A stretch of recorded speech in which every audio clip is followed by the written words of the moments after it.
इसका नोट्स देखते हैं। तो भारतीय जो झंडा संहिता में उल्लेख है कि राष्ट्रीय झंडे के रंगों और उसके मध्य में चक्र के महत्व का यथेष्ट वर्णन डॉक्टर राधाकृष्ण द्वारा संविधान सभा में किया गया था। डॉक्टर एस राधाकृष्ण ने स्पष्ट किया कि भगवा या केसरिया रंग त्याग या निस्वार्थ भावना का प्रतीक है। हमारे झंडे के मध्य में सफ़ेद जो रंग है वो हमें सच्चाई के पथ पर चलने और अच्छे आचरण की प्रेरणा देता है।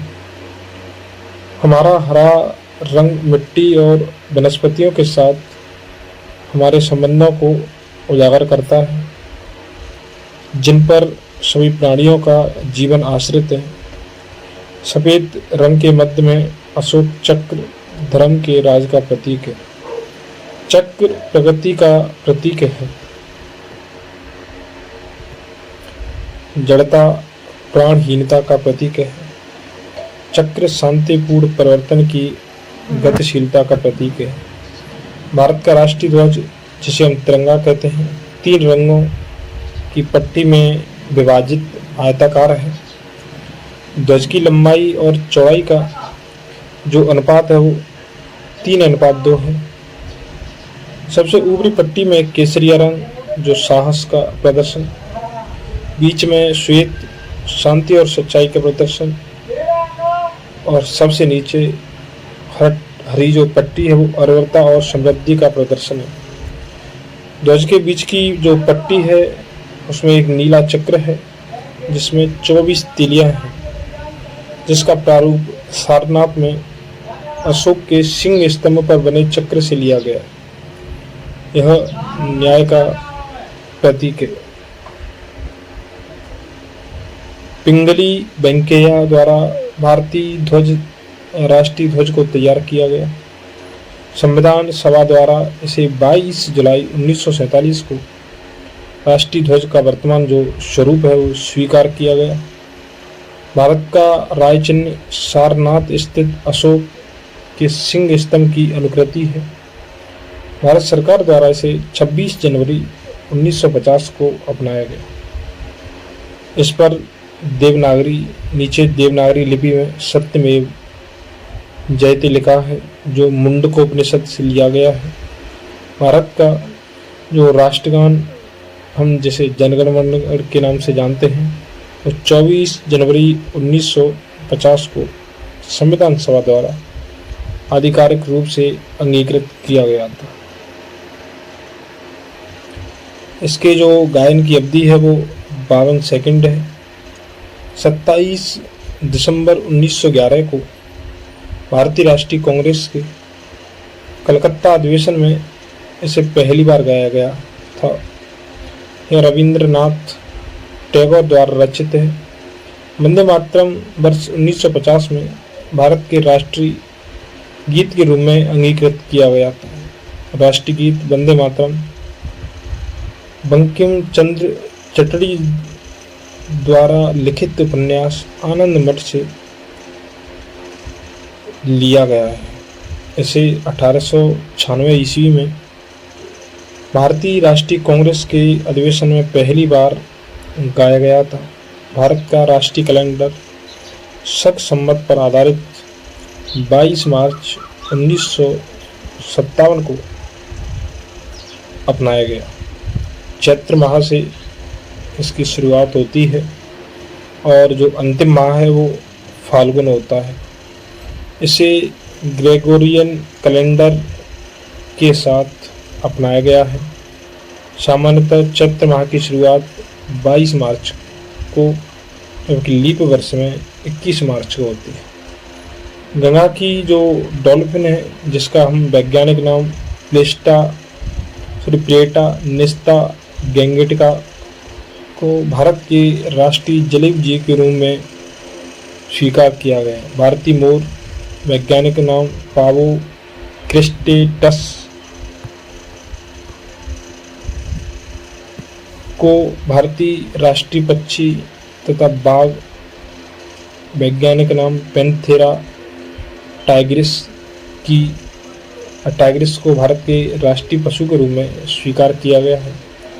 वर्ष 2008 में भारत सरकार द्वारा गंगा नदी को राष्ट्रीय नदी घोषित किया गया है। भारत सरकार द्वारा स्वाधीनता दिवस 15 अगस्त, गणतंत्र दिवस 26 जनवरी और गांधी जयंती 2 अक्टूबर को राष्ट्रीय दिवस के रूप में घोषित किया गया। ध्यातव्य है कि कमल को राष्ट्रीय पुष्प, आम को राष्ट्रीय फल और बरगद को राष्ट्रीय वृक्ष के रूप में मान्यता प्राप्त है। केंद्र सरकार द्वारा राज्यसभा में दिए गए उत्तर के अनुसार इस संदर्भ में हालांकि कोई अधिसूचना जारी नहीं की गई। चलिए एक बार और देखते हैं।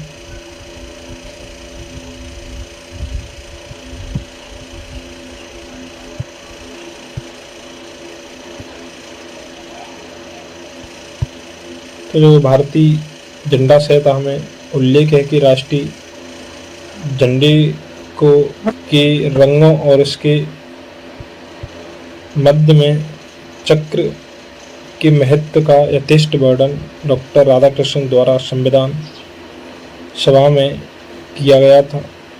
डॉक्टर एस राधाकृष्णन ने स्पष्ट किया कि भगवा या केसरिया रंग त्याग या निस्वार्थ भावना का प्रतीक है। हमारे झंडे के मध्य में सफ़ेद रंग हमें सच्चाई के पथ पर चलने और अच्छे आचरण की प्रेरणा देता है। हरा रंग मिट्टी और वनस्पतियों के साथ हमारे संबंधों को उजागर करता है, जिन पर सभी प्राणियों का जीवन आश्रित है। सफ़ेद रंग के मध्य में अशोक चक्र धर्म के राज का प्रतीक है। चक्र गति का प्रतीक है, जड़ता प्राणहीनता का प्रतीक है। चक्र शांतिपूर्ण परिवर्तन की गतिशीलता का प्रतीक है। भारत का जो राष्ट्रीय ध्वज है वो तिरंगा 3 रंगों की पट्टी में विभाजित आयताकार है। गज की लंबाई और जो चौड़ाई का जो अनुपात है वो 3:2 है। सबसे ऊपरी पट्टी में गहरा केसरिया रंग साहस का प्रदर्शन, बीच में श्वेत शांति और सच्चाई का प्रदर्शन और सबसे जो नीचे हरी पट्टी उर्वरता तथा समृद्धि का प्रदर्शन है। ध्वज के बीच की पट्टी में एक नीला चक्र है जिसमें 24 तीलियां हैं, जिसका प्रारूप सारनाथ में अशोक के सिंह स्तंभ पर बने चक्र से लिया गया। यह न्याय का प्रतीक है। पिंगली वेंकैया द्वारा भारतीय राष्ट्रीय ध्वज को तैयार किया गया। संविधान सभा द्वारा 22 जुलाई 1947 को राष्ट्रीय ध्वज का वर्तमान स्वरूप स्वीकृत किया गया। भारत का राज्य चिन्ह सारनाथ स्थित अशोक के सिंह स्तंभ की अनुकृति है। भारत सरकार द्वारा इसे 26 जनवरी 1950 को अपनाया गया। इस पर नीचे देवनागरी लिपि में सत्यमेव जयते लिखा है, जो मुंडकोपनिषद से लिया गया है। भारत का राष्ट्रगान जनगण मन 24 जनवरी 1950 को संविधान सभा द्वारा आधिकारिक रूप में अंगीकृत किया गया था। इसके जो गायन की अवधि है वो 52 सेकंड है।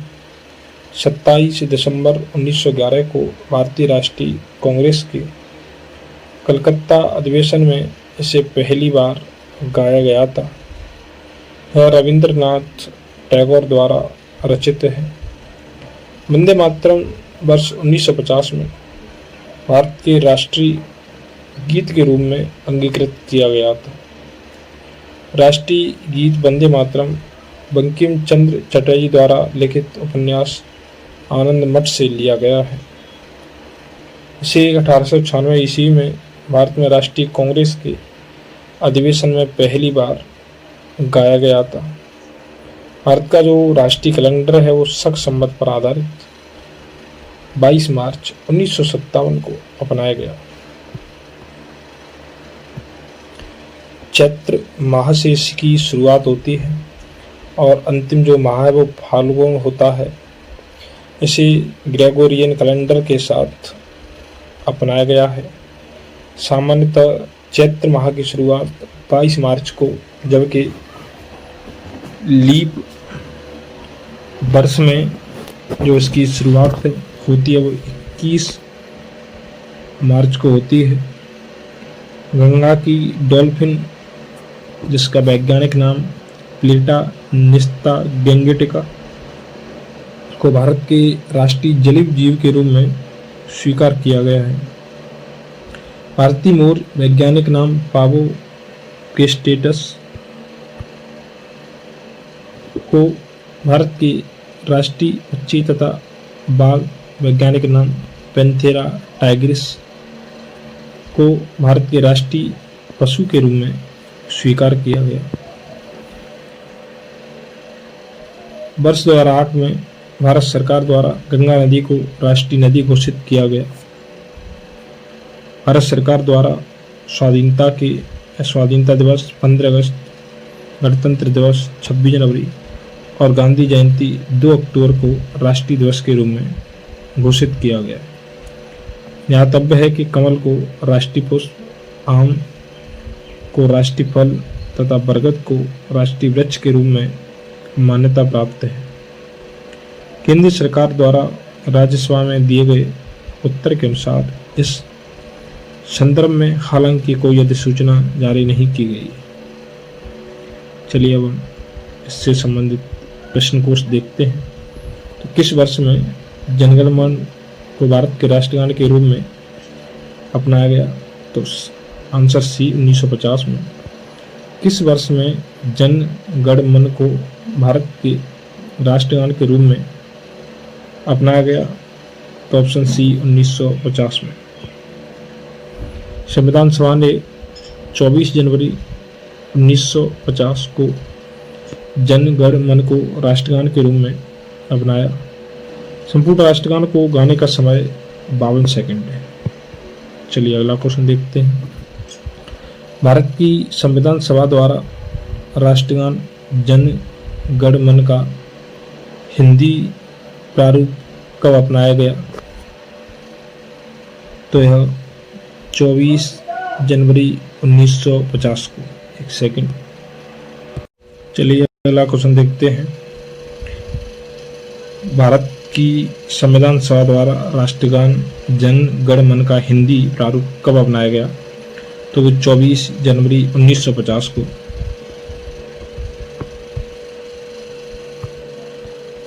अगला क्वेश्चन, संपूर्ण राष्ट्रगान का जो वादन काल है वो 52 सेकंड, यानी ऑप्शन सी। कितना? तो 52 सेकंड।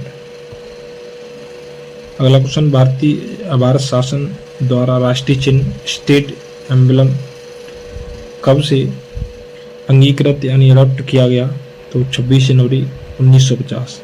भारत शासन द्वारा राजकीय चिन्ह स्टेट एम्बलम कब से अडॉप्ट किया गया? तो 26 जनवरी 1950। व्याख्या देखते हैं कि भारत शासन द्वारा राजकीय चिन्ह को 26 जनवरी 1950 को अंगीकृत किया गया था। यह सारनाथ वाराणसी स्थित अशोक के सिंह स्तंभ के शीर्ष की अनुकृति है। चलिए अगला क्वेश्चन देखते हैं। भारत की संविधान सभा ने राष्ट्रीय ध्वज को सर्वप्रथम कब स्वीकार किया? तो ऑप्शन ए 22 जुलाई 1947। भारत की संविधान सभा ने राष्ट्रीय ध्वज को सर्वप्रथम कब स्वीकार किया? तो 22 जुलाई 1947। चलिए व्याख्या देखते हैं। भारत की संविधान सभा ने अपनी चौथे अधिवेशन 14 जुलाई 1947 से 31 जुलाई 1947 तक में 22 जुलाई 1947 को भारत का राष्ट्रीय ध्वज स्वीकार किया। राष्ट्रीय ध्वज के बीच चक्र में 24 तिलियां हैं तथा राष्ट्रीय ध्वज की जो लंबाई चौड़ाई का अनुपात है वो 3:2 है। चलिए अगला क्वेश्चन देखते हैं। निम्नलिखित कथनों पर विचार कीजिए, उपयुक्त कथनों में से कौन से सही है। तो जो भारत की संविधान सभा ने राष्ट्रीय ध्वज का प्रारूप 22 जुलाई 1947 को अपनाया, सही है। राष्ट्रीय ध्वज में 21 तीलियां हैं जो गलत है, क्योंकि 24 हैं। राष्ट्रीय ध्वज की जो चौड़ाई और लंबाई का अनुपात, ये भी गलत है, 3:2 है। तो एक बार और देखते हैं कि निम्नलिखित कथनों पर विचार कीजिए। भारत की संविधान सभा ने राष्ट्रीय ध्वज का जो प्रारूप है वो 22 जुलाई 1947 को अपनाया गया। राष्ट्रीय ध्वज के बीच चक्र में 24 है, यानी 21 नहीं है। राष्ट्रीय ध्वज की जो चौड़ाई लंबाई का जो अनुपात है 3:2 है, मतलब 3:4।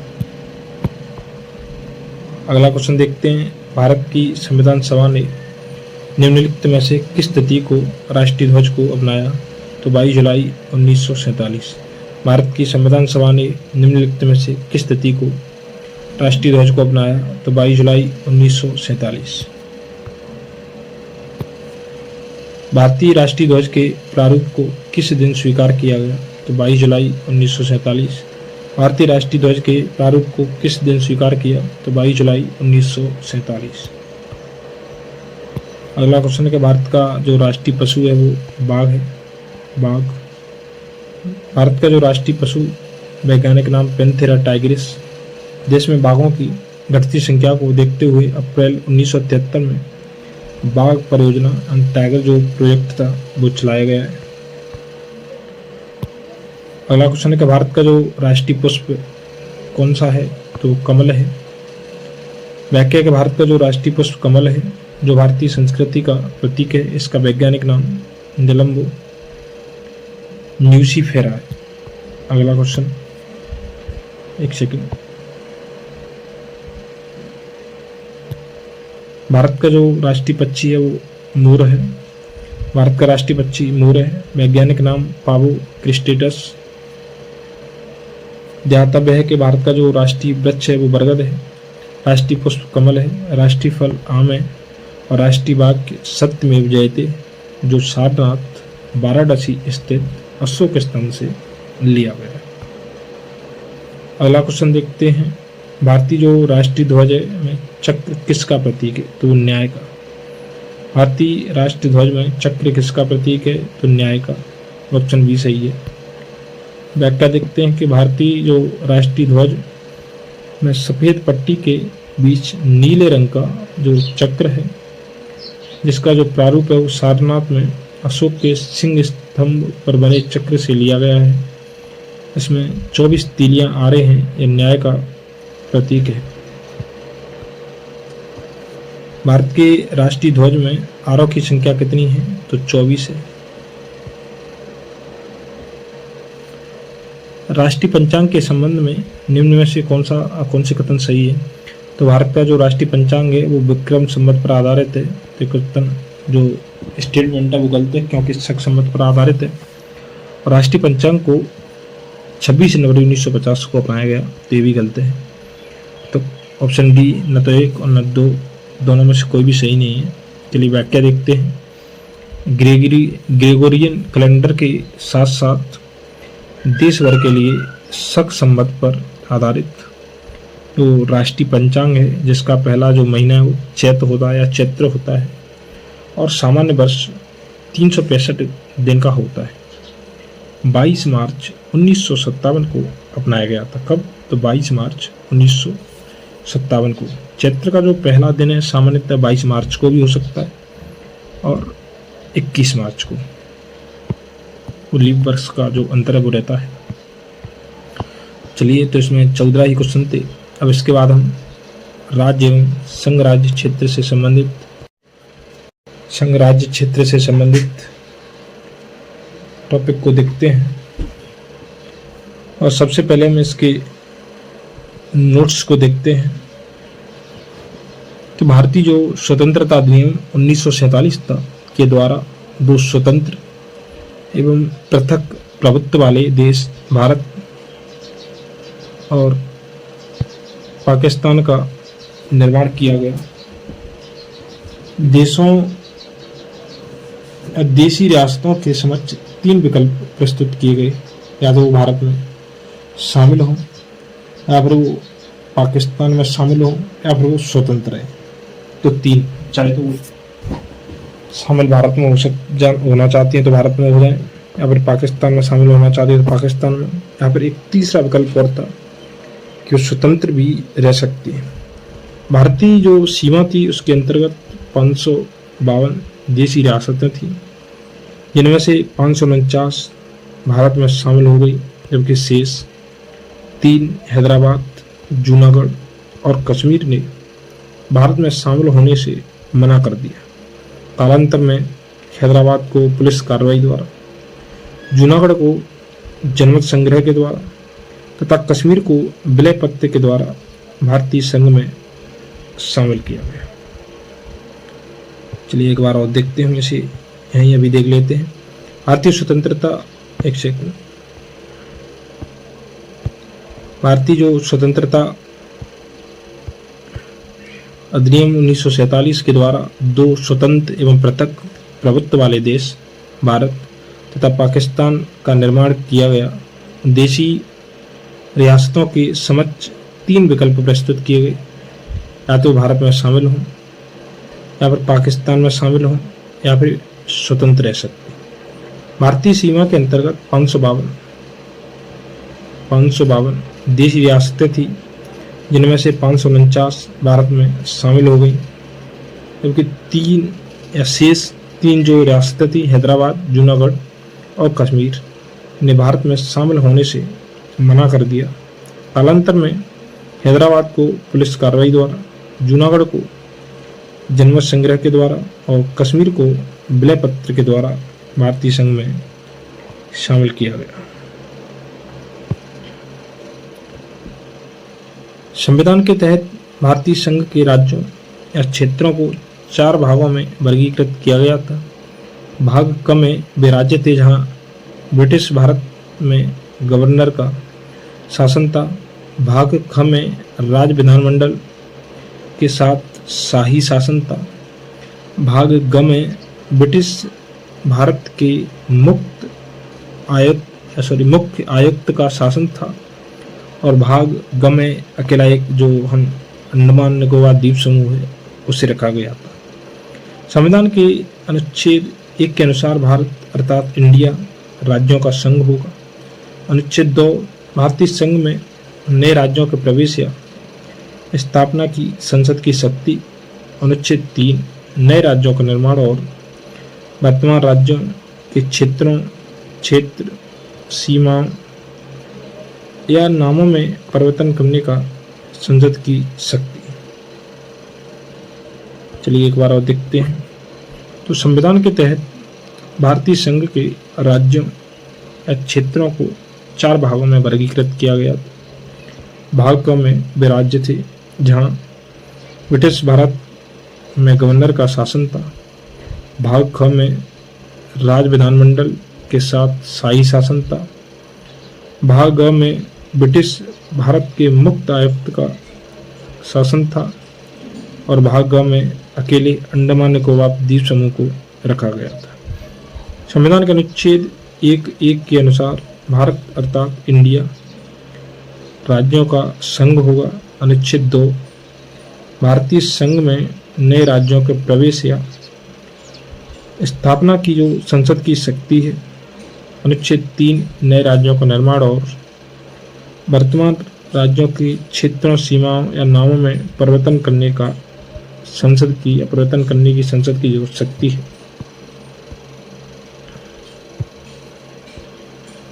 संसद साधारण बहुमत से नए राज्यों का निर्माण कर सकती है।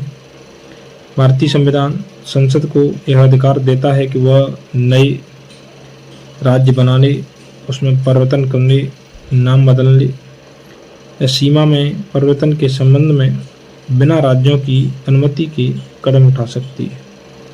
इस हेतु संविधान संशोधन को अनुच्छेद 368 के तहत संशोधन नहीं माना जाएगा।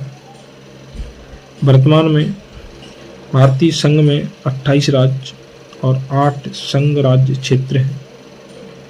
संसद संविधान में संशोधन करके किसी भारतीय भूभाग को किसी अन्य देश को सौंप सकती है।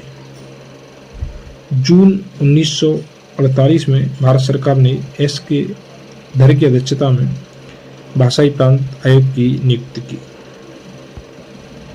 द्वारा देखते हैं कि संसद साधारण बहुमत से नए राज्यों का निर्माण कर सकती है।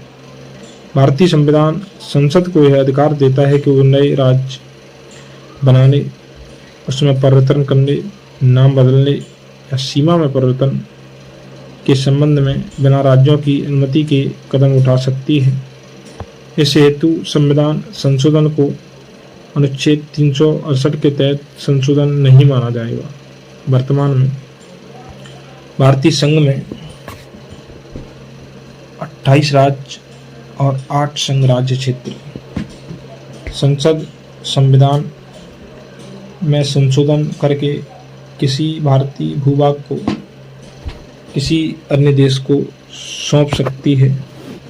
जून 1948 में भारत सरकार ने एस के धर की अध्यक्षता में भाषाई प्रांत आयोग की नियुक्ति की।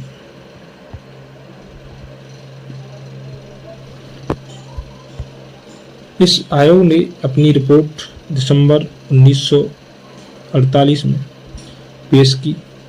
आयोग ने राज्यों का पुनर्गठन भाषाई आधार की बजाय प्रशासनिक सुविधा के अनुसार किए जाने की सिफारिश की। दिसंबर 1948 में कांग्रेस द्वारा एस के धर कमीशन की अनुशंसाओं का अध्ययन करते हुए JBP समिति का गठन किया गया। इसमें जवाहरलाल नेहरू, वल्लभ भाई पटेल और पट्टाभी सीतन मैया शामिल थे। अप्रैल 1949 में प्रस्तुत अपनी रिपोर्ट में इस समिति ने औपचारिक रूप से अस्वीकार किया कि राज्यों के पुनर्गठन का आधार भाषाई होनी चाहिए। एक बार और देखते हैं कि इस आयोग ने अपनी रिपोर्ट दिसंबर 1948 में, तो कब, जून 1948 में गठन हुआ था और दिसंबर 1948 में पेश की थी। आयोग ने राज्यों का जो पुनर्गठन है वो भाषाई आधार की बजाय प्रशासनिक सुविधा के अनुसार किए जाने की सिफारिश की। दिसंबर 1948 में कांग्रेस द्वारा एस के धर कमीशन की अनुशंसाओं का अध्ययन करने हेतु JBP समिति का गठन किया गया। इसमें जवाहरलाल नेहरू, वल्लभ भाई पटेल और पट्टाभी सीतन मैया शामिल थे। अप्रैल 1949 में प्रस्तुत अपनी रिपोर्ट में इस समिति ने औपचारिक रूप से अस्वीकार किया कि राज्यों के पुनर्गठन का आधार भाषा होनी चाहिए। हालांकि पोट्टी श्री रामुलु की 56 दिनों की भूख हड़ताल के बाद मृत्यु के कारण अक्टूबर 1953 में भारत सरकार को भाषा के आधार पर आंध्र प्रदेश राज्य का गठन करना पड़ा। तो भाषा के आधार पर सर्वप्रथम जो राज्य था वो आंध्र प्रदेश था। आंध्र प्रदेश भाषा के आधार पर गठित होने वाला देश का पहला राज्य। स्वतंत्रता के पश्चात फजल अली की अध्यक्षता में एक राज्य पुनर्गठन आयोग का गठन वर्ष 1953 में हुआ। इस आयोग के जो 2 अन्य सदस्य थे वो पूछता है कि KM पडिक्कर और HN कुंजरुवानी हृदयनाथ कुंजरू थे। इसी आयोग की कुछ अनुशंसाओं को राज्य पुनर्गठन अधिनियम 1956 में लागू किया गया। हालांकि पोट्टी श्री रामुलु की 56 दिनों की भूख हड़ताल के बाद मृत्यु के कारण अक्टूबर 1953 में भारत सरकार को भाषा के आधार पर आंध्र प्रदेश राज्य का गठन करना पड़ा। आंध्र प्रदेश भाषा के आधार पर गठित होने वाला देश का पहला राज्य है। स्वतंत्रता के पश्चात फजल अली की अध्यक्षता में एक राज्य पुनर्गठन आयोग का गठन वर्ष 1953 में हुआ। इस आयोग के दो अन्य सदस्य थे, के.एम. पड़ेकर एवं एच.एन. कुंजरू। इसी आयोग की कुछ अनुशंसाओं को राज्य पुनर्गठन अधिनियम 1956 में लागू किया गया। चलिए सूची के माध्यम से देख लेते हैं कि किस राज्य का गठन कब हुआ। तो आंध्र प्रदेश का 1 अक्टूबर 1953 को, आंध्र प्रदेश का 1 अक्टूबर 1953 को, गुजरात का 1 मई 1960 को, गुजरात का 1 मई 1960 को, नागालैंड का 1 दिसंबर 1963 को, नागालैंड का 1 दिसंबर 1963 को, हरियाणा का 1 नवंबर 1966 को, हरियाणा का 1 नवंबर 1966 को, हिमाचल प्रदेश का 25 जनवरी 1971 को, हिमाचल प्रदेश का 25 जनवरी 1971 को, मेघालय का 21 जनवरी 1972 को, मेघालय, मणिपुर और त्रिपुरा, ये तीनों का 21 जनवरी 1972 को हुआ। सिक्किम का 16 मई 1975 को, 16 मई 1975 को सिक्किम का हुआ था, जो इम्पोर्टेंट है, पूछता है वो। मिजोरम का 20 फरवरी 1987 को, मिजोरम और अरुणाचल प्रदेश दोनों का 20 फरवरी 1987, गोवा का 30 मई 1987 को, गोवा का 30 मई 1987 को, छत्तीसगढ़ का 1 नवंबर 2000 को, 1 नवंबर 2000 को छत्तीसगढ़ का हुआ, जो मध्य प्रदेश से अलग हुआ था। उत्तराखंड का 9 नवंबर 2000 को हुआ था, जो उत्तर प्रदेश से अलग हुआ था, और झारखंड जो बिहार से अलग हुआ था उसका 15 नवंबर 2000। तीनों 2000 में ही बने थे, बस डेट अलग है। और तेलंगाना का 2 जून 2014 को हुआ था। चलिए प्रश्न देख लेते हैं। जो पहला प्रश्न है वो कि संविधान में हमारे राष्ट्र का उल्लेख किन नाम या नामों से किया गया है। तो वह भारत अर्थात इंडिया, दोनों नाम दिए गए हैं। संविधान में हमारे राष्ट्र का जो उल्लेख है वो किन नाम और नामों से किया गया है। तो भारत तथा इंडिया। व्याख्या देखते हैं। संविधान में हमारे जो राष्ट्र का उल्लेख है वो 2 नाम भारत और इंडिया के रूप में किया गया है। अनुच्छेद 1A उल्लेख करता है कि भारत अर्थात इंडिया राज्यों का संघ हुआ India, that is Bharat shall be a union of state. अगला क्वेश्चन देखते हैं। संविधान के प्रथम अनुच्छेद के अनुसार भारत राज्यों का यूनियन है।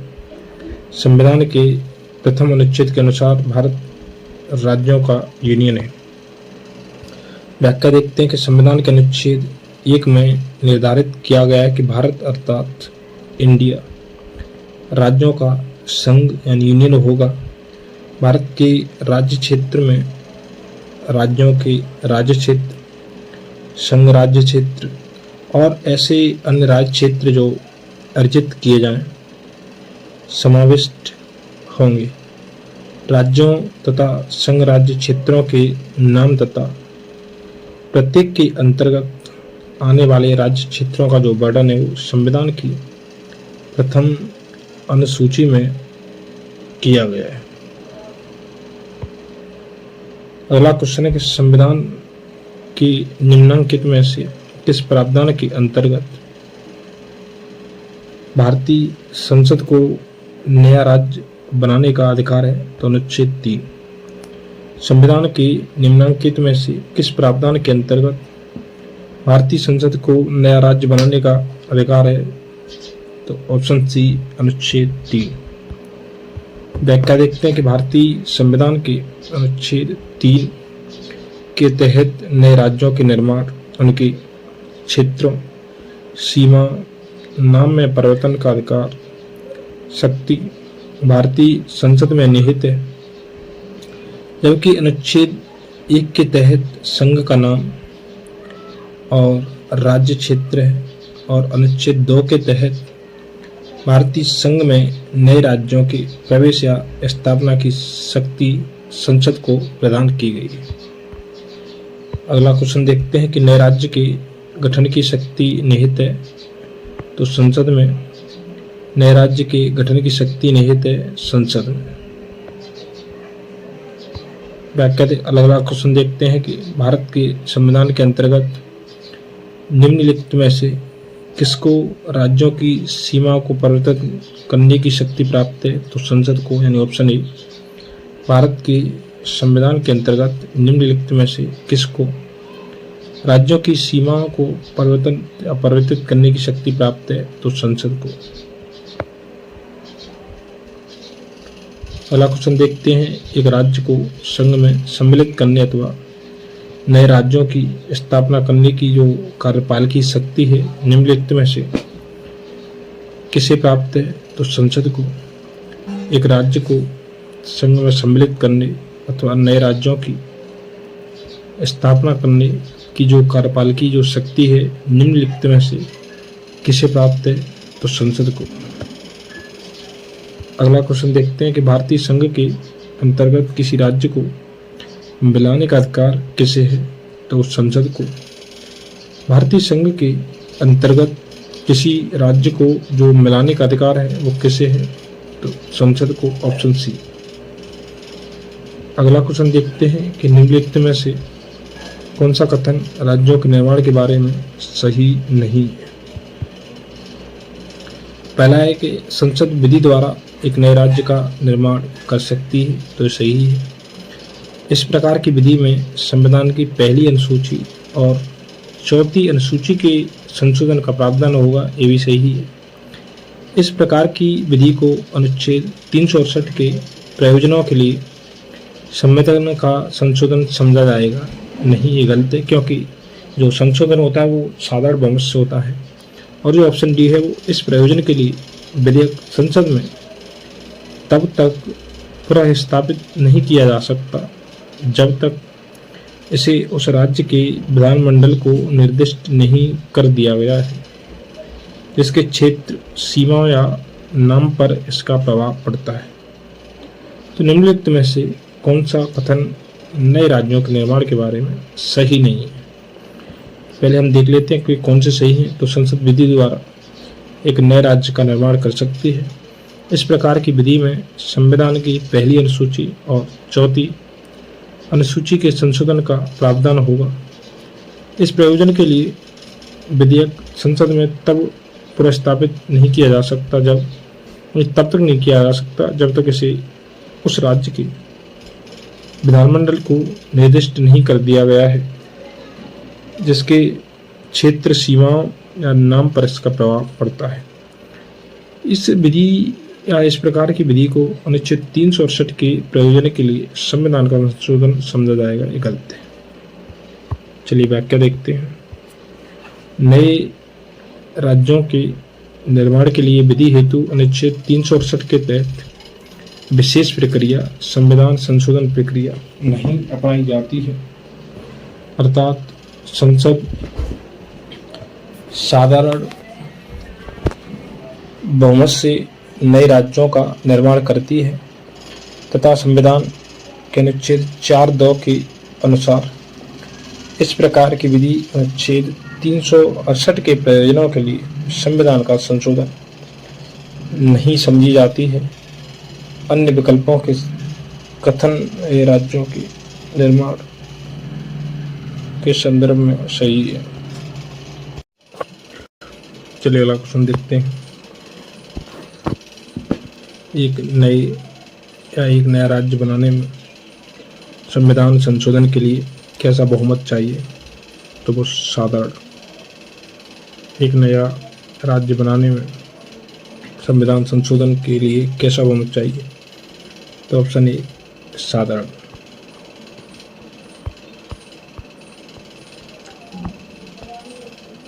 चलिए अगला क्वेश्चन देखते हैं। भारत में एक नया राज्य सृजित करने वाले विधेयक को पारित तो होना अनिवार्य है।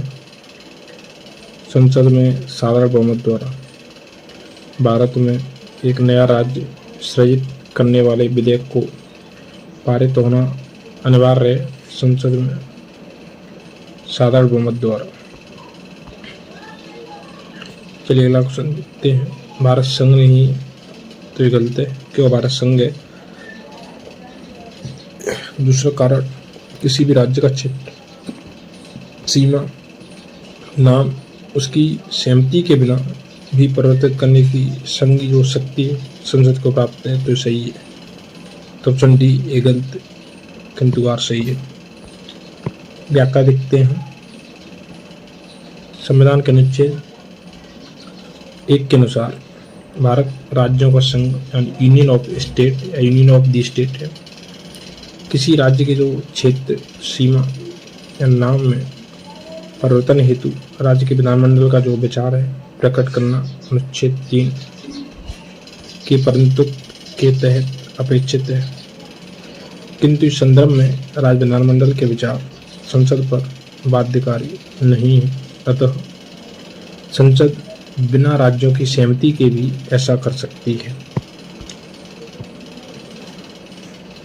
अगला क्वेश्चन देखते हैं कि संवैधानिक प्रावधानों के अनुसार राज्यों की सीमाओं को बदलने के लिए सहमति की आवश्यकता है, राज्य की नहीं।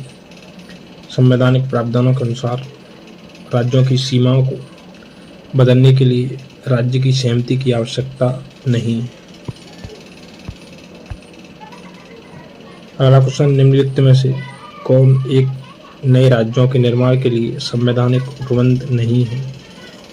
तो एक राज्य संघ राज्य क्षेत्र शामिल कर सकेगा, ये गलत है। किसी राज्य का क्षेत्र बढ़ाकर, ये सही है। किसी राज्य का क्षेत्र घटाकर या फिर उसके नाम में परिवर्तित करके किसी नए राज्य का गठन किया जा सकता है। व्याख्या देखते हैं कि भारतीय संविधान के अनुच्छेद 3 के अनुसार किसी नए राज्य की सीमाएं बदलने, नए राज्य का निर्माण करने अथवा उनके नाम में परिवर्तित करने का अधिकार केवल और केवल संसद को दिया गया है। राज्यों को यह अधिकार प्राप्त नहीं है। अगला क्वेश्चन है कि निम्नलिखित में से कौन सा संविधान के अनुच्छेद 3 के तहत संसद के कानून द्वारा संभव नहीं है। तो नए राज्यों का गठन किया जा सकता है, सही है। राज्यों के क्षेत्रों में परिवर्तन किया जा सकता है, ये सही है। राज्यों की सीमाओं में परिवर्तन किया जा सकता है, सही है। नए राज्यों का प्रवेश नहीं किया जा सकता क्योंकि अनुच्छेद 2 के तहत किया जाता है। निम्नलिखित में से कौन सा संविधान के अनुच्छेद 3 के तहत संसद के एक कानून द्वारा संभव नहीं है। तो नए राज्यों का गठन किया जा सकता है, राज्यों के क्षेत्रों में परिवर्तन किया जा सकता है, राज्यों की सीमा में परिवर्तन किया जा सकता है, प्रवेश नहीं, क्योंकि अनुच्छेद 2 के तहत ही किया जा सकता है। व्याख्या देखते हैं कि भारतीय संविधान के अनुच्छेद 3 के तहत नए राज्यों का निर्माण उनके क्षेत्रों, सीमा या नामों में परिवर्तन का जो अधिकार है शक्ति भारतीय संसद में विधि निर्माण के द्वारा निहित है।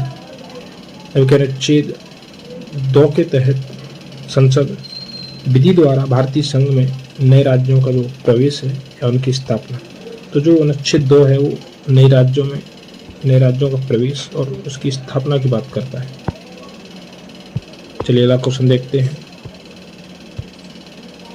निम्न कथनों पर विचार कीजिए और नीचे दिए हुए कूटों की सहायता से बताइए कि इनमें से कौन सही है। तो संविधान में यूनियन ऑफ स्टेट्स शब्द का प्रयोग हुआ है क्योंकि भारतीय राज्यों को अलग होने का अधिकार नहीं है, तो यह सही है। यस्किधर आयोग ने राज्यों के पुनर्गठन हेतु भाषा के आधार की अपेक्षा प्रशासनिक सुविधा को वरीयता दी, ये भी सही है। और तीसरा, पंडित नेहरू, सरदार पटेल और पट्टाभी सीतारमैया की अध्यक्षता में जो कांग्रेस कमेटी थी राज्यों के पुनर्गठन में भाषाई आधार के पक्ष में नहीं थी, तो ये भी सही है। तो तीनों ही स्टेटमेंट सही है। तो ऑप्शन डी उपरोक्त तीनों सभी तीनों सही है। व्याख्या देखते हैं कि डॉक्टर अम्बेडकर के शब्दों में संविधान में जो प्रयुक्त यूनियन ऑफ स्टेट्स शब्द का अर्थ है संघ राज्य समझौतों का परिणाम नहीं होने के कारण किसी भी राज्य को संघ से विलग होने का अधिकार नहीं है। इसके धारा आयोग जो 1948 ने भाषाई आधार पर राज्यों के पुनर्गठन का विरोध करते हुए इस संदर्भ में प्रशासनिक सुविधा को वरीयता दी थी। वर्ष 1948 में गठित पंडित नेहरू, सरदार पटेल और पट्टाभी सीतरमैया की जो कमेटी थी, जिसे हम JVP कमेटी ने अप्रैल 1949 में प्रस्तुत अपनी संस्तुतियों में राज्यों के पुनर्गठन में भाषाई आधार को अस्वीकृत कर दिया। अगला क्वेश्चन देखते हैं, भारतीय संघात्मक व्यवस्था के संदर्भ में निम्नलिखित में से कौन सा कथन सही है? नीचे दिए गए कथनों से सही उत्तर का चुनाव करना है। तो भारतीय संविधान के अंतर्गत राज्यों को संघ से अलग होने का अधिकार नहीं है, यह भी हमने देखा था, सही है। अलग होने की जो मात्र वकालत करने पर अभिव्यक्ति की स्वतंत्रता की सुरक्षा नहीं मिलेगी, ये गलत है, ऑप्शन ए सही है। व्याख्या देखते हैं कि भारतीय संविधान के तहत राज्यों के संघ की स्थापना की गई है, जिसमें राज्यों को संघ से अलग होने का अधिकार नहीं है। संघीय संसद ही संघ में नए राज्यों का प्रवेश या उनकी स्थापना कर सकती है तथा राज्यों के क्षेत्रों, सीमाओं या नामों में परिवर्तन कर सकती है अथवा राज्य या राज्यों के भागों को अलग कर या मिलाकर नए राज्य का निर्माण कर सकती है, परंतु संविधान के तहत किसी राज्य को संघ से पृथक हो सकने या कर सकने का अधिकार नहीं दिया गया है। संविधान के अनुच्छेद 19(1) के तहत सभी नागरिकों को वाक स्वातंत्र और व्यक्ति की स्वातंत्र का मूल अधिकार प्राप्त है, यानी बोलने और अभिव्यक्ति की आज़ादी है, परंतु इस अधिकार के प्रयोग पर भारत की प्रभुता और अखंडता, राज्य की सुरक्षा, विदेशी राज्यों के साथ मैत्रीपूर्ण संबंधों, लोक व्यवस्था, शिष्टाचार या सदाचार के हितों में अथवा न्यायालय अवमान, मानहानि या अपराध उद्दीपन के संबंध में युक्तियुक्त निर्बंधन राज्य विधि द्वारा आरोपित कर सकता है। तो इन पर जो युक्तियुक्त निर्बंधन भी है,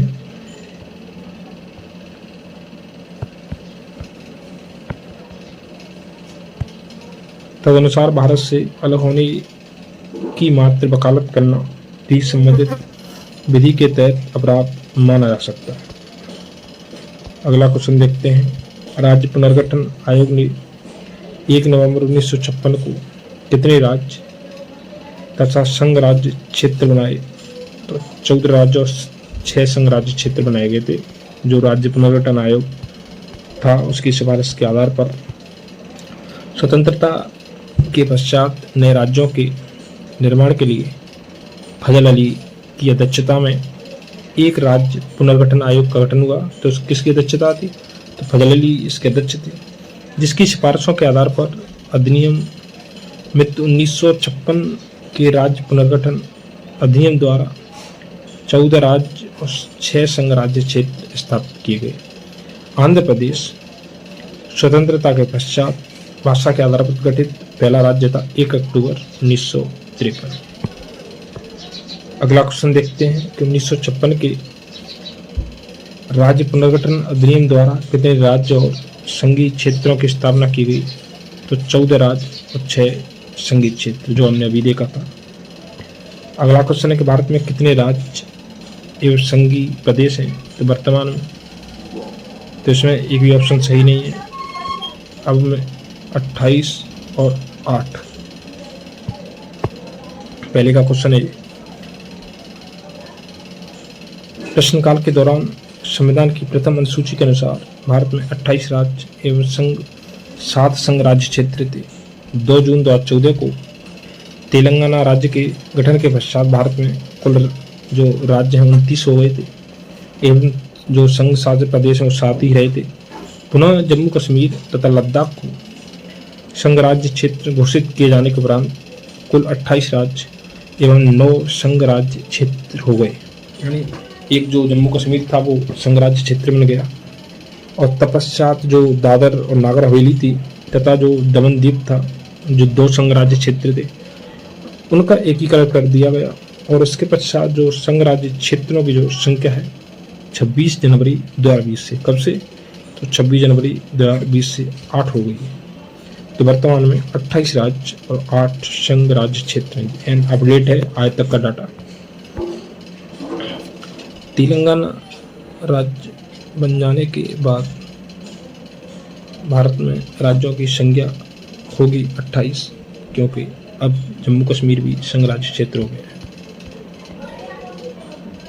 व्याख्या देखते हैं कि 2 जून 2014 को तेलंगाना राज्य के गठन के बाद भारत में जो राज्यों की संख्या है वो 29 हो गई थी।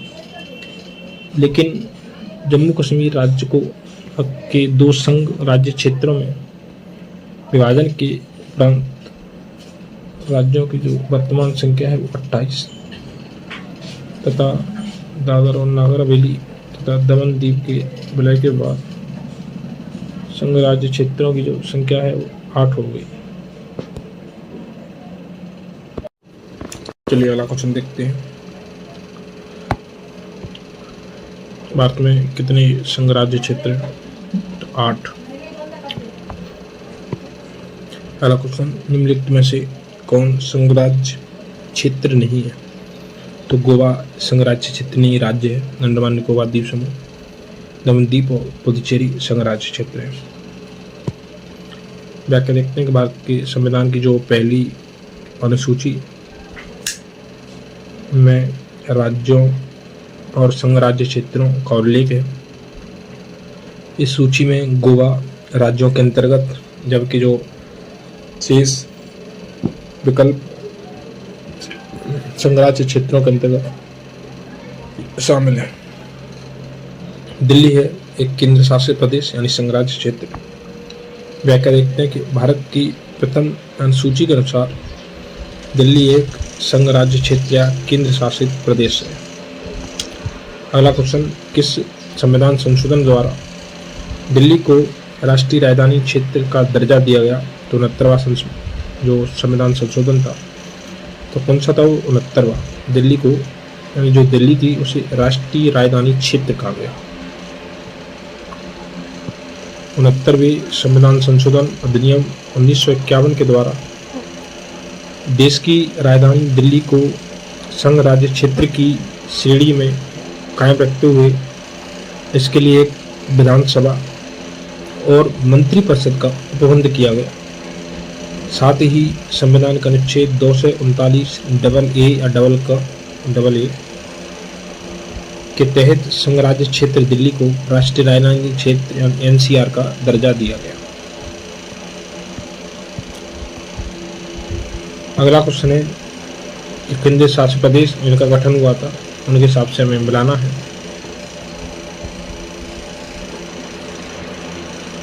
तो जो लक्षद्वीप है उसका 1956 में, तो पहले का चौथा, एक गलत हो गया।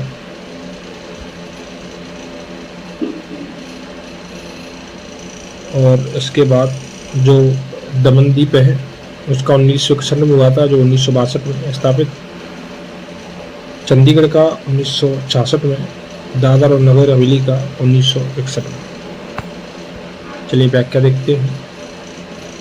1 नवंबर 1956 को हुए राज्यों के पुनर्गठन के तहत लक्काद्वीप, मिनिकॉय और अमीन द्वीपी, यानी ये 3 जो छोटे छोटे द्वीप थे, लक्काद्वीप, मिनिकॉय और अमीन द्वीपी द्वीप समूह को पृथक केंद्र शासित प्रदेश बनाया गया।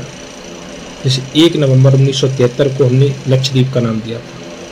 दिसंबर 1961 में गोवा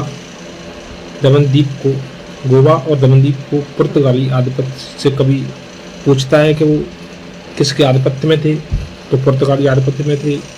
भारतीय क्षेत्र में सम्मिलित किया गया। मार्च 1962 में संसद द्वारा अधिनियमित 12वें संविधान संशोधन अधिनियम 1962 द्वारा गोवा और दमन द्वीप को भूतलक्षी प्रभाव से 20 दिसंबर 1961 से केंद्र शासित प्रदेश का दर्जा दिया गया। 1987 में गोवा को हमने राज्य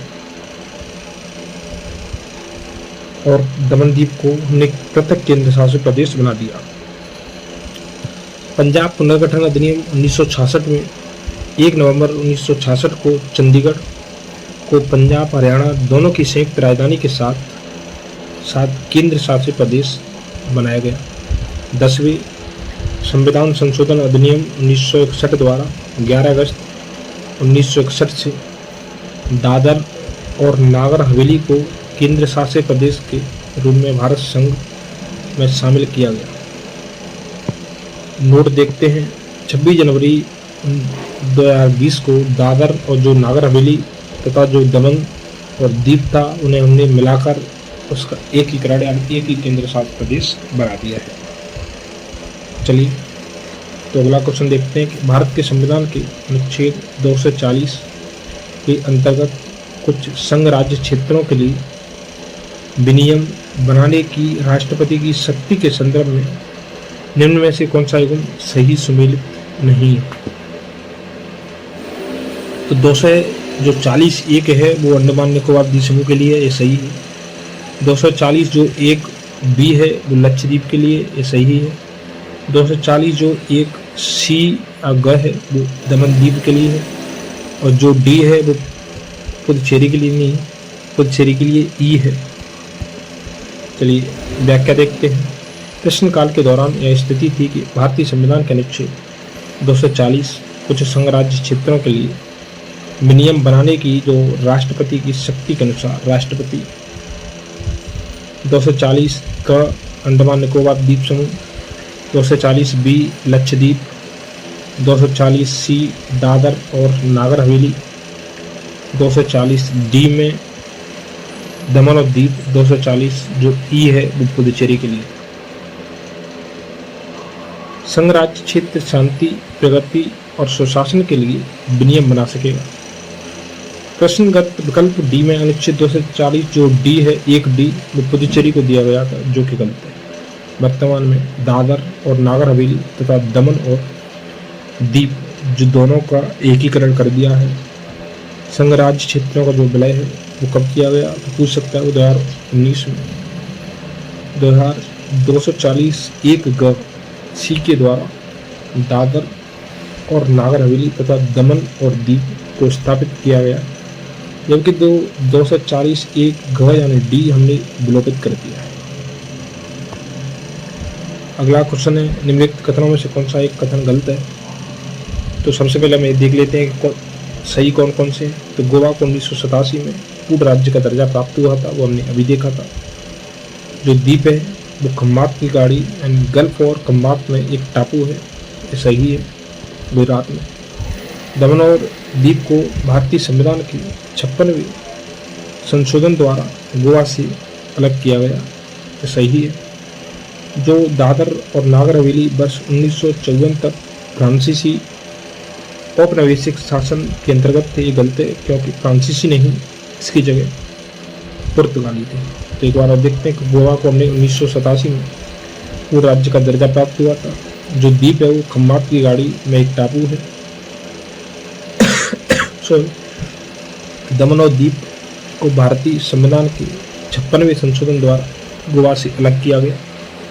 दादर और नागर हवेली वर्ष 1954 तक फ्रांसीसी नहीं पुर्तगाली औपनिवेशिक शासन कॉलोनियल रूल के अंतर्गत थे। व्याख्या देखते हैं कि दादर जो नागर हवेली है वो वर्ष 1954 तक पुर्तगाली शासन के अधीन थे, न कि फ्रांसीसी। अंतर्राष्ट्रीय न्यायालय के भारत के पक्ष में निर्णय के पश्चात दादर और नागर हवेली को भारत में मिला लिया गया था। प्रश्नगत अन्य तीनों कथन सही है। सिक्किम भारत का एक राज्य बनाया गया था। 35वें संशोधन के अंतर्गत सिक्किम भारत का एक राज्य बनाया गया था।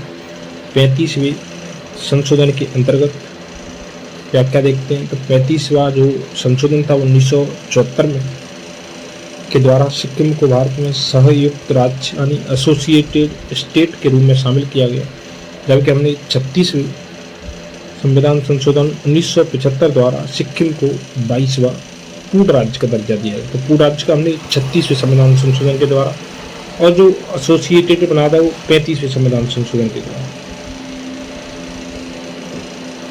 अगला क्वेश्चन देखते हैं, निम्नलिखित संविधान संशोधनों में से किसके द्वारा सिक्किम को विधिवत भारत में के पूर्ण राज्य के रूप में सम्मिलित किया गया? तो पूर्ण राज्य के रूप में हमने 36 यानी ऑप्शन सी अभी देखा था हमने। अगला क्वेश्चन है कि बिहार को काटकर एक पृथक वनांचल राज्य का बनना संभव है, इनमें से कोई नहीं। यानी किसी भी राज्य का निर्माण किस तरीके से होता है, वो संसद करती है साधारण बहुमत से।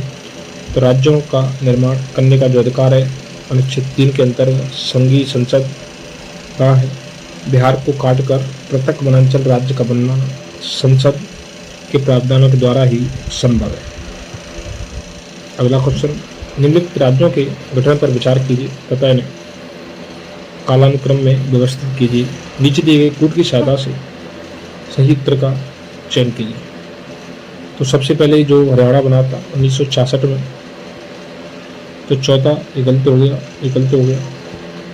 उसके बाद 1987 में गोवा बना था, तो चौथे के बाद पहला, गोवा पहले पे आता है पहला, तो जे हो गया। उसके बाद जो झारखंड है 2000 में झारखंड और 2014 में तेलंगाना बना था। चलिए ये बात देखते हैं। तो गोवा 30 मई 1987 को बना था, तेलंगाना 2 जून 2014, झारखंड 15 नवंबर 2000 को, हरियाणा 1 नवंबर 1966 को। अगला है कि निम्नलिखित भारतीय राज्यों का जो निर्माण है के अनुसार कालक्रम में हमें लगाना है क्वेश्चन। तो सबसे पहले किसका हुआ था? सिक्किम कब? 1975, तो ये गलत हो गया। उसके बाद अरुणाचल प्रदेश 1987, उसके बाद छत्तीसगढ़ 2000 में, और ये भी 2000 में बना था, लेकिन जो छत्तीसगढ़ 1 नवंबर को बना था, ये 15 नवंबर को बना था।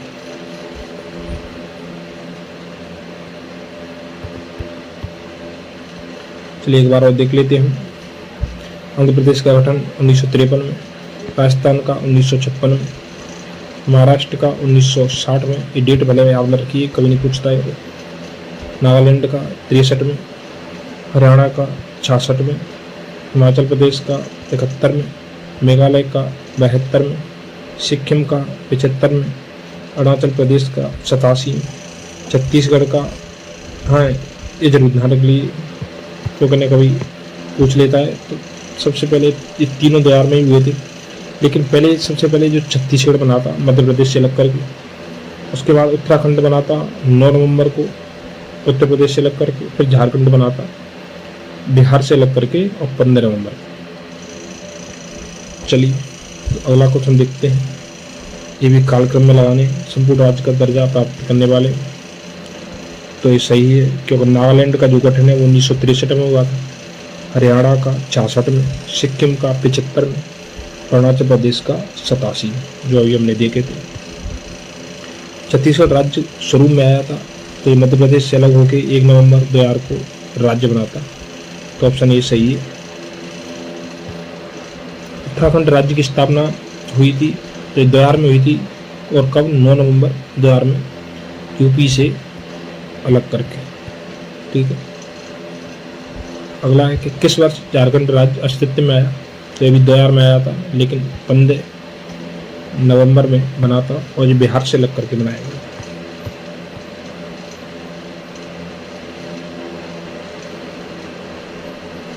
ये भी क्रम से लगाने हमें, आरोही क्रम से। 1960 के बाद ये सब गठन हुआ है इनका। तो हरियाणा हमने अभी ये कहा था कि 66 में बना था, कब? 66 में, नागालैंड 63 में, सिक्किम 75 में, मेघालय 72 में। तो पहले लगा लेते हैं। तो पहले नागालैंड आएगा, तो ये गलत हो गया, ये गलत। उसके बाद हरियाणा, फिर उसके बाद सिक्किम, मेघालय, फिर उसके बाद सिक्किम। सही क्रम फिर पूछ रहा है। तो सबसे पहले अगर आपने देखा हो तो हमने आंध्र प्रदेश देखा था, तो ये वैसे ही गलत हो गया, उसके बाद जो हरियाणा है वो 1966 में बना था, पहले के बाद तीसरा सही वैसे ही हो गया। दूसरा जो हिमाचल प्रदेश है वो 87 में बना था और सॉरी एक सेकंड, सिक्किम 75 में गठन हुआ था सिक्किम। राज्यों के सही आरोही असेंडिंग ऑर्डर में देखने हमें, तो हमने वाल देखा था कि नागालैंड का गठन 63 में, मेघालय का 72 में, सिक्किम का 75 में, अरुणाचल प्रदेश का 87 में। अगला क्वेश्चन देखते हैं, निम्नलिखित राज्यों का निर्माण सही अवरोही क्रम अवघटता क्रम देखना है हमें।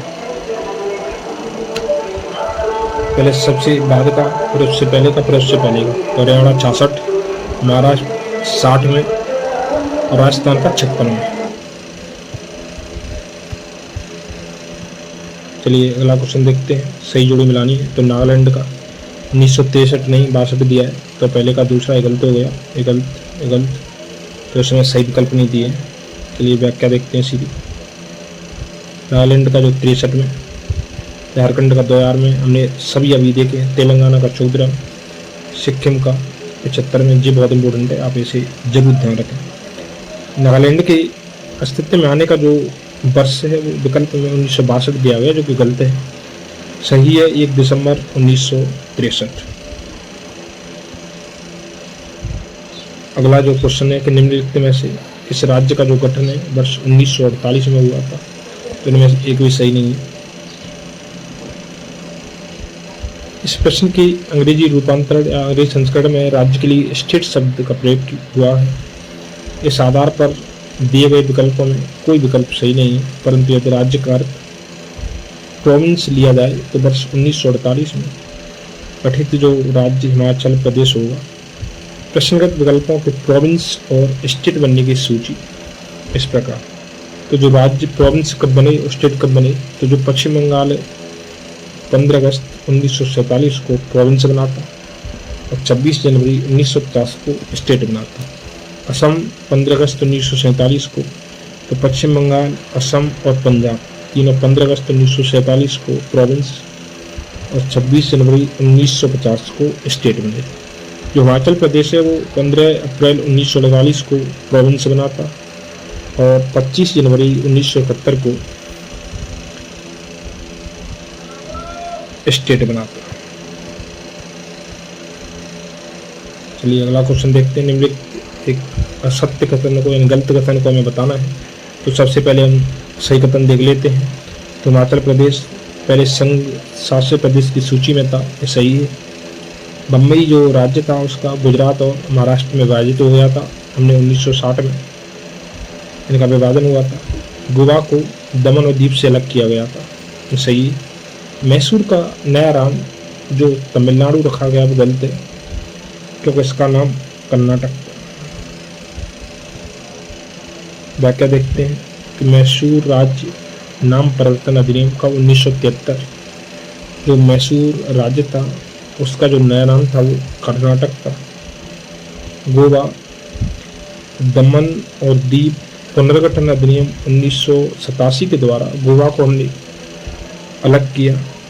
बम्बई पुनर्गठन अधिनियम 1960 के द्वारा जो बम्बई राज्य था उसे गुजरात और महाराष्ट्र में विभाजित किया गया। तथा हिमाचल प्रदेश अधिनियम 1970 के द्वारा हिमाचल प्रदेश संघराज्य क्षेत्र को 25 जनवरी 1971 को हमने राज्य का दर्जा दिया। अतः अन्य तीनों कथन सही है। हिमाचल प्रदेश 1 नवंबर 1956 को संघराज्य क्षेत्र बनाया गया था, जो 1956 में राज्य नहीं बना था। 1971 में राज्य बना था। अगला क्वेश्चन है कि भाषा के आधार पर राज्यों के गठन हेतु राज्य पुनर्गठन आयोग की स्थापना कब की गई थी, तो ये सारे विकल्प गलत हैं, क्योंकि स्थापना इसकी 1953 में की गई थी। चलिए व्याख्या देखते हैं। राज्य पुनर्गठन आयोग की जो स्थापना है 29 दिसंबर 1953 को की गई थी और जिसने जो अपनी रिपोर्ट है 30 सितंबर 1955 को सौंपी थी। आयोग के जो अध्यक्ष थे वो फजल अली थे। अन्य दो जो सदस्य थे वो हृदय नाथ कुंजरू, HN कुंजरू और KM पड़ेकर। अगला क्वेश्चन देखते हैं कि आज़ादी के बाद भाषा के आधार पर राज्यों के जो पुनर्गठन था वो किस वर्ष में हुआ? तो 1956 में। कब? 1956। कई बार हमने देख लिया, तो दो बार देखने की वैसे भी जरूरत नहीं है इसे। राज्य पुनर्गठन जो अधिनियम था 1956 द्वारा भाषाई आधार पर राज्यों का पुनर्गठन वर्ष 1956 में किया गया। विदित हो के भाषा के आधार पर सर्वप्रथम आंध्र प्रदेश का पृथक राज्य के रूप में वर्ष 1953 में हुआ था। अगला क्वेश्चन, भाषाई आधार पर राज्यों का जो पुनर्गठन है किस वर्ष हुआ था? तो ये दोनों गलत है।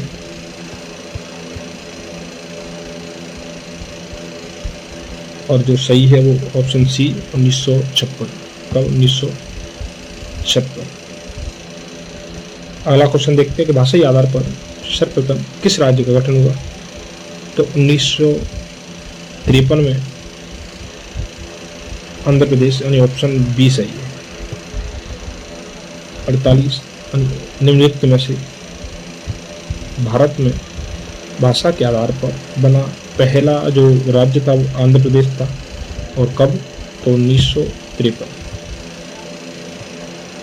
आंध्र प्रदेश एक भाषाई राज्य के रूप में गठित हुआ था, ऑप्शन बी 1953। जब कभी नहीं भूलोगे आप, कई बार देख लिया आपने। राज्य पुनर्गठन जो 1953 में बना था उसके संदर्भ में हमने कथन को देखना है। तो जस्टिस फजल अली, KM पड़ेकर और हृदय नाथ कुंजरू उसके सदस्य थे, तो सही हमने पहले ही देख लिया। आयोग ने बम्बई और पंजाब के विभाजन का समर्थन किया था, तो ये गलत है, क्योंकि जो बम्बई था वो राज्य था वो 1960 में विभाजित हुआ था, जो पंजाब था वो 1966 में हुआ था, तो दोनों स्टेटमेंट गलत है। संसद के पास राज्य पुनर्गठन अधिनियम 1956 के तहत हमने 14 राज्य, 6 केंद्र शासित प्रदेश बनाए थे, तो जी सही है। जो ऑप्शन डी सही है, 1 और 3। व्याख्या देखते हैं कि 29 दिसंबर 1953 को भारत सरकार ने राज्यों की सीमाओं के पुनर्गठन की सिफारिश करने के लिए राज्य पुनर्गठन आयोग का गठन किया। इस आयोग की सिफारिशों के आधार पर संसद द्वारा अधिनियमित राज्य पुनर्गठन अधिनियम 1956 के तहत 14 राज्य और 6 केंद्र शासित प्रदेश बनाए गए। जो जस्टिस फजल अली आयोग के जो अध्यक्ष थे और KM पड़ेकर, हृदय नाथ कुंजरू और HN कुंजरू इनके सदस्य थे। आयोग ने बम्बई और पंजाब के विभाजन का समर्थन नहीं किया, क्योंकि इनका जो गठन है वो बाद में हुआ था। अगला जो क्वेश्चन है कि भारत में राज्य पुनर्गठन आयोग की संस्तुति के आधार पर राज्यों का पुनर्गठन किस वर्ष हुआ? तो वो 1956 में। कब हुआ? तो 1956। अब तो आपको रट गया होगा। अगला क्वेश्चन है कि किस राज्य की राजधानी का नाम स्वतंत्रता प्राप्ति के बाद अभी तक नहीं बदला गया है? चलिए व्याख्या देखते हैं। स्वतंत्रता प्राप्ति के बाद आंध्र प्रदेश की जो राजधानी हैदराबाद है का नाम अभी तक नहीं बदला गया है।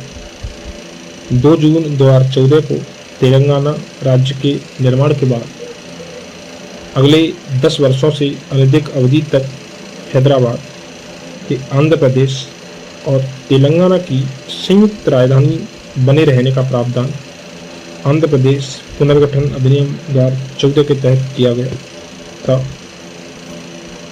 तथा इस अवधि के बाद आंध्र प्रदेश की नई राजधानी होनी थी।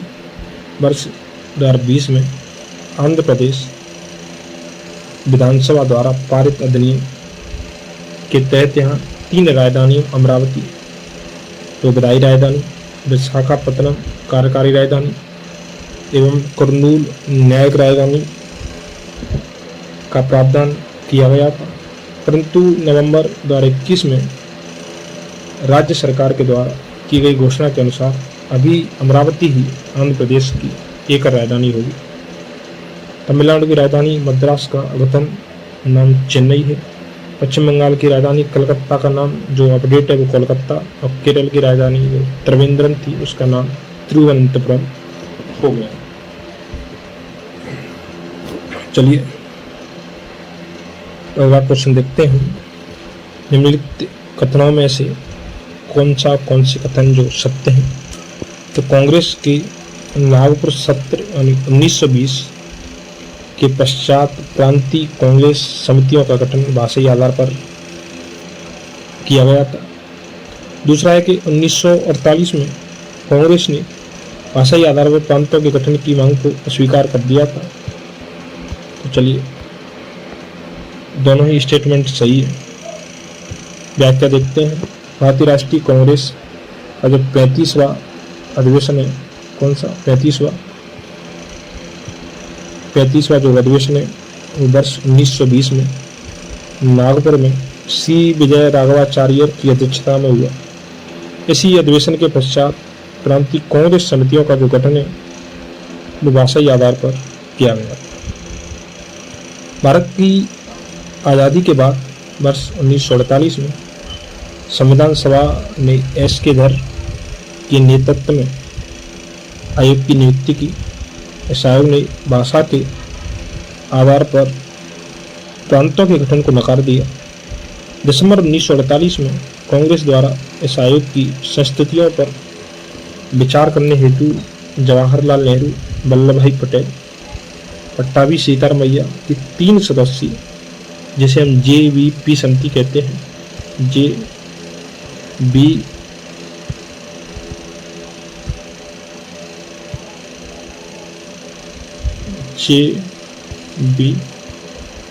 समिति हम कहते हैं इसे, का गठन किया गया था, जिसने अप्रैल 1949 में प्रस्तुत अपनी रिपोर्ट में भाषाई आधार पर प्रांतों के गठन की मांग को स्वीकार कर दिया था।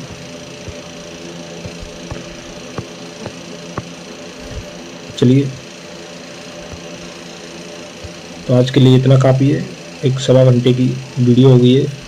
इसके बाद हम जो नागरिकता से संबंधित जो प्रावधान है उसे कल देखेंगे। अगर आपको ये क्लास अच्छी लगती है तो आप इसे अन्य लोगों को भी शेयर करें, क्योंकि शेयर से फ़ायदा इतना है कि अगर आप इसको लाइक और शेयर करते हैं तो यूट्यूब अन्य लोगों को भी इसको भेजेगा, और जिसको ज़रूरत है वो इस क्लास को देखेगा।